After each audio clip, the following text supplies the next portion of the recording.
சத்தியமா உங்களை ஏமாத்தி கல்யாணம் பண்ணல அருண். என்ன நம்புங்க அருண். இங்க பாருங்க அருண், என்ன ஆனாலும் உங்களை விட்டு நான் போவே மாட்டேன். நீங்க உள்ள கூப்பிடுற வரைக்கும் நான் இங்கேயே தான் இருக்க போறேன்.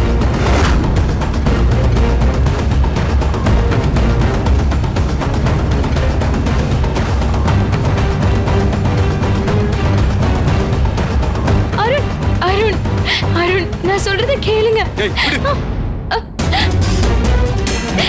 அருண் அருண். திவ்யா, திவ்யா, ஏன் இங்க வந்து நின்னுட்டு இருக்கீங்க? என்ன வேற எங்க சக்தி போ சொல்ற? இப்பதானே வீட்ல அவ்வளவு பிரச்சனை நடந்துச்சு. நீங்க இங்க வந்தா பிரச்சனை இன்னும் ஜாஸ்தி ஆகும். அவங்களோட பொண்ணே இல்லைன்னு சொல்லி என்ன வெளியே அனுப்பிட்டாங்க. நீயும் இங்க இருந்து என்ன போக சொல்ற? அதுக்கு இல்ல திவ்யா, மேலும் மேலும் பிரச்சனையை வளர்த்துக்க வேணான்னு சொல்றேன். நீங்க உங்க வீட்டுக்கு போங்க, அதுதான் எல்லாருக்கும் நல்லது. இவ்ளோ நடந்ததுக்கு அப்புறம் எப்படி நான் அந்த வீட்டுக்கு போக முடியும்? புராணத்துல ராமன் இருக்கிற இடம் சீதைக்கு அயோத்தி மாதிரி. ஒரு பொண்ணு கழுத்துல தாலி ஏறிட்டா புருஷன் இருக்கிற இடம் தான் அவளுக்கு கோவில். அவ அங்கதான் இருக்கணும். நான் இங்கதான் இருக்க போறேன். திவ்யா, நீங்க வசதியா வாழ்ந்தவங்க, உங்களால இங்கெல்லாம் இருக்க முடியாது. நான் உங்க நல்லதுக்கு தான் சொல்றேன். சொன்னா கேளுங்க. தயவு செஞ்சு இங்க இருந்து போயிருங்க திவ்யா. நீ என்ன சொன்னாலும் நான் இங்க இருந்து போக மாட்டேன் சக்தி.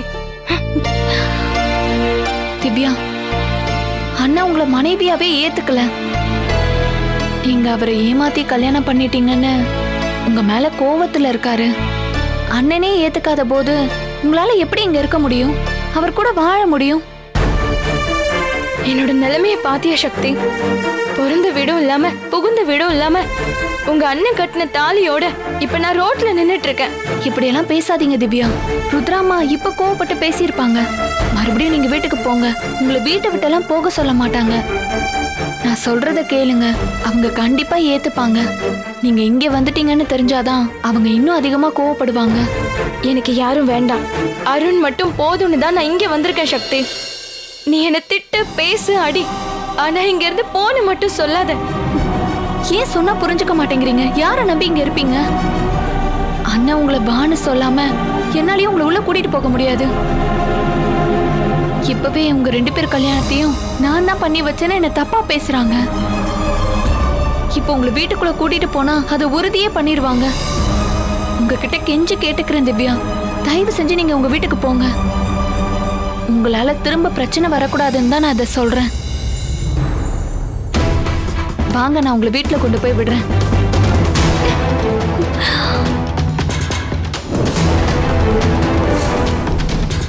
எனக்கு போக தெரியும்.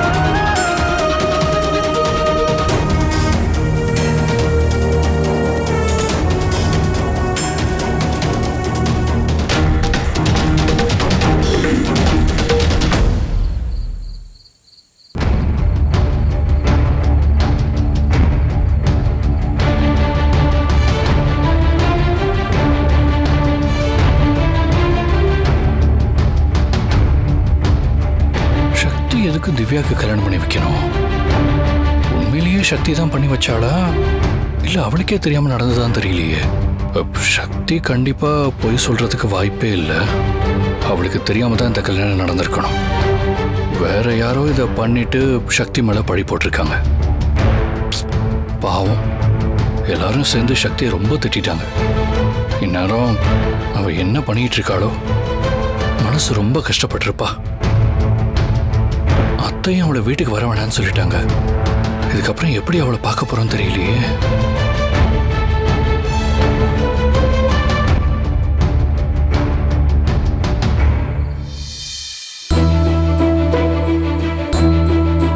சார்,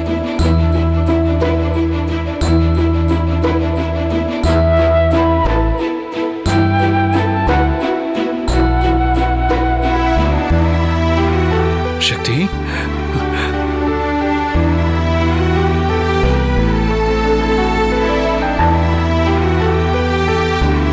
உன்னை நான் ரொம்ப மிஸ் பண்றேன் சக்தி. நீ திரும்ப வந்துட்டே இல்ல.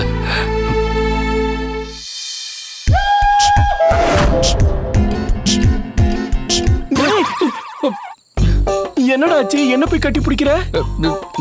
நீங்களா? ஏன் வேற யார் வருவாங்கன்னு எதிர்பார்த்த? நான் யாரையும் எதிர்பார்க்கல. உங்களை யாரும் இங்க வர சொன்னா? அது மனசே சரியில்லடா. விடுங்கப்பா. திவ்யா ஒன்னும் மன்னிக்க முடியாத பெரிய குற்றத்தை பண்ணல. அவ லவ் பண்ண பையனை கல்யாணம் பண்ணிட்டா. அது அவளோட லைஃப்பா. அவளுக்கு என்ன பிடிக்குதோ அதை சந்தோஷமா பண்ணட்டும். என்ன நம்ம கிட்ட சொல்லாம இதை பண்ணிட்டா. அது ஒண்ணுதான் அவ பண்ண தப்பு. சக்தி தான் இந்த கல்யாணத்தை பண்ணி வச்சதா சொல்றாங்க. எல்லாரும் சொல்றத நீயும் நம்புறியா? இல்லப்பா, சக்தி இதை பண்ணிருக்க மாட்டா. உண்மை என்னன்னா சிவா, நிஜமா சக்தி இது பண்ணல. ஏன்னா இந்த கல்யாணத்தை பண்ணி வச்சதே நான் தான். பா, என்னப்பா சொல்றீங்க? நீங்களா? ஆமா சிவா. அந்த நேரத்துல எனக்கு என்ன முடிவெடுக்கிறதுனே தெரியல சிவா. பெத்த பொண்ணு சாக போறேன்னு நிக்கிறத பார்த்துட்டு என்னால எப்படி அமைதியா இருக்க முடியும்? அதான் நீ போமா, உனக்கு பிடிச்ச வாழ்க்கையை சந்தோஷமா வாழன்னு சொல்லி அனுப்பி வச்ச. என்னப்பா சொல்றீங்க? இதெல்லாமே நீங்க பண்ணதா? எல்லார் மாதிரியும் நீயும் என்ன காமெடி பீஸாவே பாத்துக்கிட்டு இருக்கல. சச்சா, அப்படிலாம் இல்லப்பா. பரவாயில்லடா, எனக்கே என்னை பத்தி தெரியும். நான் எதுக்குமே லாக்கி இல்லாதவன். என்னோட கெட்ட நேரம் எந்த பிசினஸ் பண்ணாலும் சரியா வர மாட்டேங்குது. ஏதாச்சும் தப்பு நடந்தா அதை சரி பண்ணவும் எனக்கு தெரியலடா. ஆனா பிசினஸ் வேற, லைஃப் வேறடா. பிசினஸ்ல போனா பணம் தான் போகும். பணத்தை எப்ப வேணாலும் சம்பாதிச்சுக்கலாம். ஆனா லைஃப் போச்சுன்னா திரும்ப கிடைக்கவே கிடைக்காது. இருக்கிற ஒரு லைஃப நாம சந்தோஷமா வாழணும். எனக்கு தான் அந்த குடுப்பனை இல்ல. அதுக்குன்னு என்னோட பிள்ளைங்களும் பிடிக்காத வாழ்க்கைய வாழ்ந்துடக்கூடாது. அந்த விஷயத்துல நான் ஸ்ட்ராங்கா இருக்கேன்டா. இந்து கிட்ட மாட்டிக்கிட்டு திவ்யா எவ்வளவு கொடுமையை அனுபவிச்சான்னு உனக்கு தெரியுமா? எனக்கு மட்டும்தான் தெரியும்.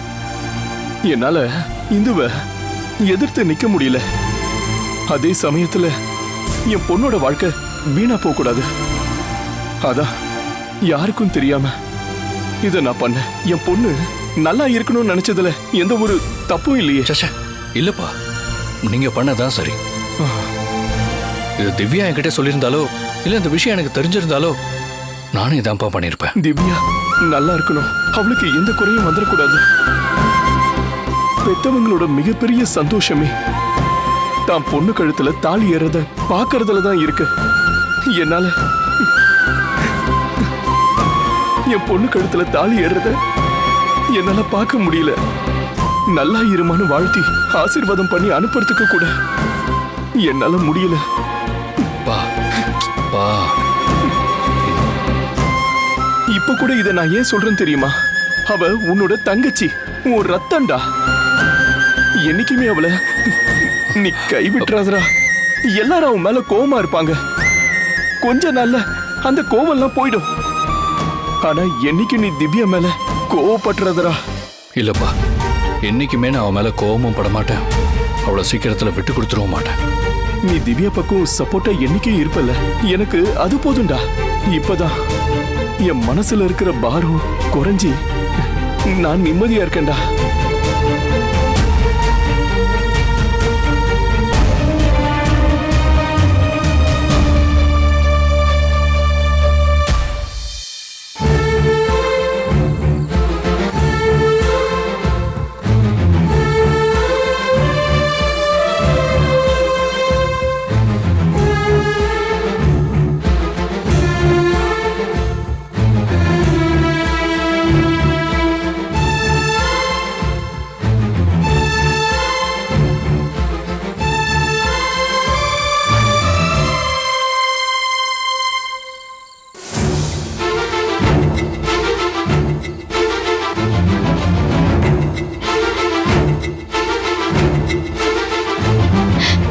என்னை ஏத்துக்குவாருன்னு எனக்கு நம்பிக்கை இருக்கு.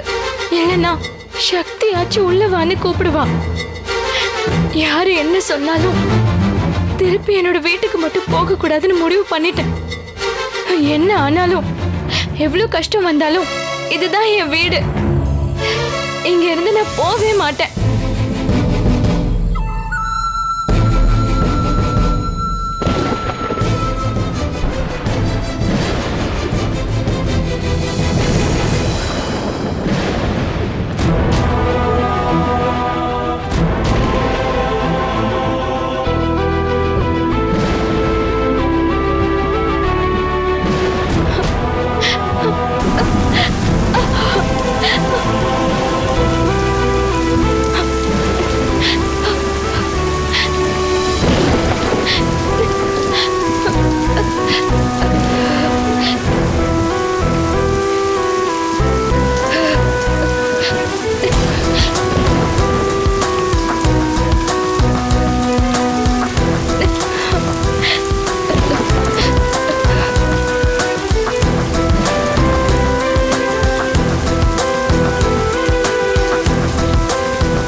போய் தொலைல என்ன?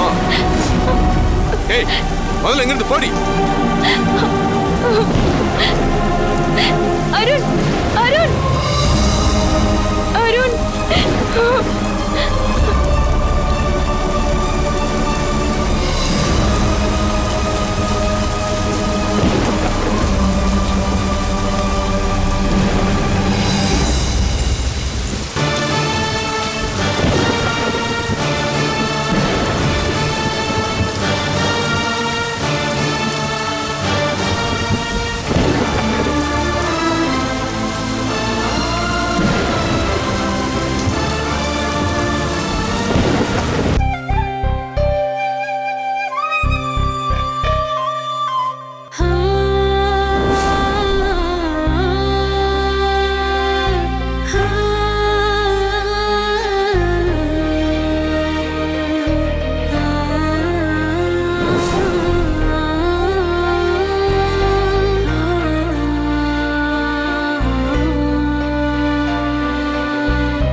ஆகாஷ், மம்மி,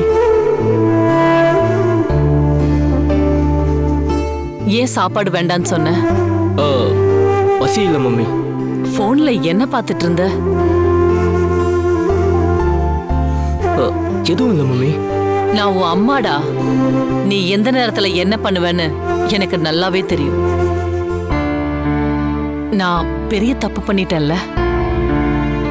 என்னால நீ ஆசைப்பட்டதை நடத்தி வைக்க முடியல. அப்படிலாம் இல்ல மம்மி. இல்ல ஆகாஷ், நான் நல்லா விசாரிச்சு அந்த முடிவு எடுத்திருக்கணும். நீ மட்டும்தான் என் உலகம். நீ ஒரு பொண்ணை பிடிச்சிருக்குன்னு சொன்னதும் உடனே எனக்கு எதுவுமே யோசிக்க தோணல. பெத்தவங்களுக்கு தான் குழந்தைங்களோட கல்யாணத்தை பாக்குறத தவிர வேற என்ன சந்தோஷம் இருந்துற போது. அதனாலதான் உன் கல்யாணத்தை பார்க்கணும்னு எதை பத்தியுமே யோசிக்காம அவங்க வீட்டுல போய் நானே பேசினேன். ஆனா அந்த திவ்யா இப்படி பண்ணுவான்னு நான் கொஞ்சம் கூட எதிர்பார்க்கல. என்னைக்கும் எப்பவும் நீ சந்தோஷமா இருக்கணும்னு நினைக்கிற நானே உன்னை வருத்தப்பட வச்சிட்டேன்ல. Mummy, please stop it. நீங்க இவ்வளவு ஃபீல் பண்ற அளவுக்குலாம் எதுவும் இல்ல. ஜஸ்ட் போட்டோஸ் இருந்துச்சு பார்த்தேன். அப்போ கொஞ்சம் மெமரிஸ் ரீகலெக்ட் ஆச்சு. இது காமன் மம்மி, எல்லாருக்கும் அப்படிதான் தோணும். உன்னோட ஃபீலிங்ஸை வெளிக்காட்டிக்க கூடாதுன்னு நல்லாவே சமாளிக்க கத்துக்கிட்ட ஆகாஷ். ஆனா எனக்கு நல்லாவே தெரியும் நீ உள்ளுக்குள்ள எவ்வளவு வருத்தப்பட்டுக்கிட்டு இருக்கன்னு. நான் ஒத்துக்கிறேன் மம்மி, எனக்கு திவ்யா மேல லவ் இருந்துச்சுதான். ஆனா உங்க லவ்வுக்கு முன்னாடி எனக்கு வேற எதுவுமே பெருசா தெரியல மம்மி.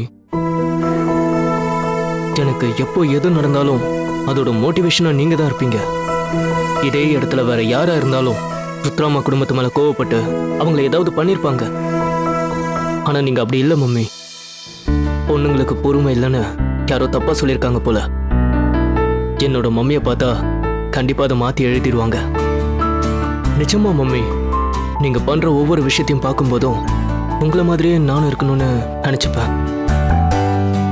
அலெக்சாண்டருக்கு எப்படி அரிஸ்டாட்டலோ, நீங்க எனக்கு ரியல் இன்ஸ்பிரேஷன் மாம். ஆகாஷ், லைஃப்ல நல்லதோ கெட்டதோ என்ன வேணாலும் நடக்கும். ஆனா எது நடந்தாலும் நம்மளோட கான்ஃபிடன்ஸை விட்டுடக்கூடாது. கான்ஃபிடென்ட் ஒன்னு இருந்தா போதும். வாழ்க்கையில எவ்வளவு பெரிய துன்பம் வந்தாலும் அதை ஈஸியா கடந்துடலாம். கண்டிப்பா மம்மி. நீங்க என் கூட இருக்கும்போது எனக்கு எதை பத்தியும் கவலை இல்லை. அப்படியே ஏதாச்சும் வந்தாலும் என்னோட மைண்டுக்கு ஃபர்ஸ்ட் ஸ்ட்ரைக் ஆகிறது நீங்க மட்டும்தான். அதனால எது வந்தாலும் உங்களை மாதிரியே நானும் அதுல இருந்து மூவ் ஆன் ஆகிடுவேன். குட், இப்படிதான் இருக்கணும். சரி, டைம் ஆச்சு, நீ படுத்து தூங்கு. காலையில பார்க்கலாம். எதை பத்தியும் கவலைப்படாத. கண்டிப்பா எல்லாமே நல்லதாவே நடக்கும். போய் தூங்கு போ.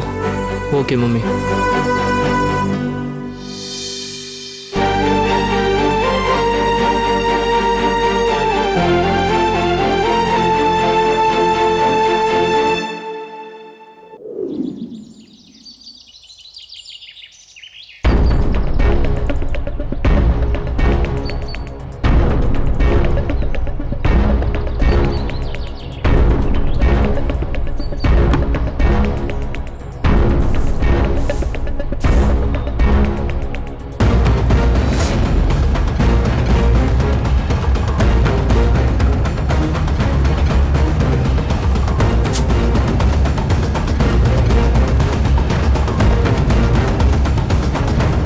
திவ்யா, திவ்யா,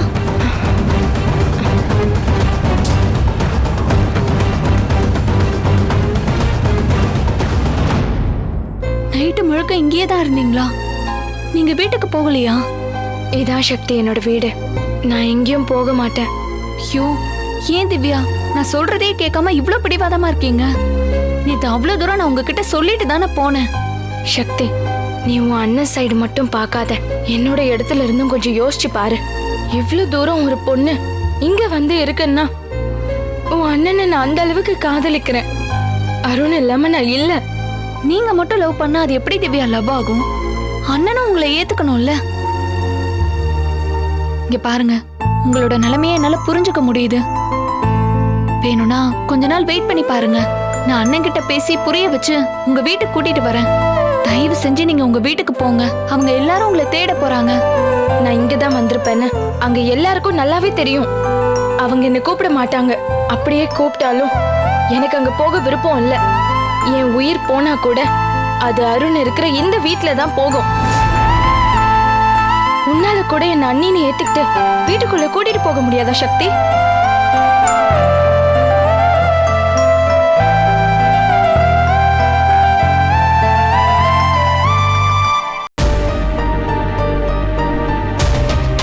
சக்தி, என்ன சக்தி, எந்த பதிலும் சொல்லாம போற? உனக்கும் என்ன பிடிக்கலையா? நான் அண்ணியா வரக்கூடாதுன்னு நினைக்கிறியா?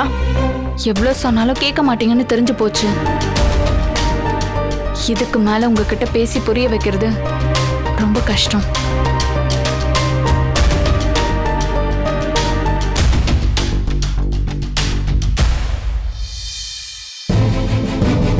ஒரு நாள் இல்ல ஒரு நாள் என் உண்மையான அன்பை நீங்க புரிஞ்சு ஏத்துப்பீங்கன்னு எனக்கு நம்பிக்கை இருக்கு. அது வரைக்கும் பச்சை தண்ணி கூட பல்லுல படாம நான் இங்கேயே தான் இருக்க போறேன்.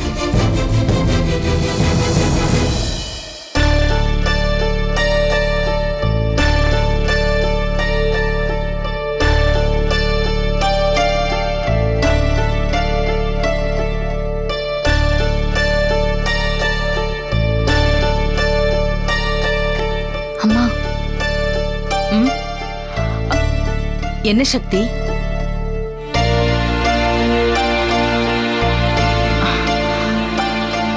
என்னம்மா?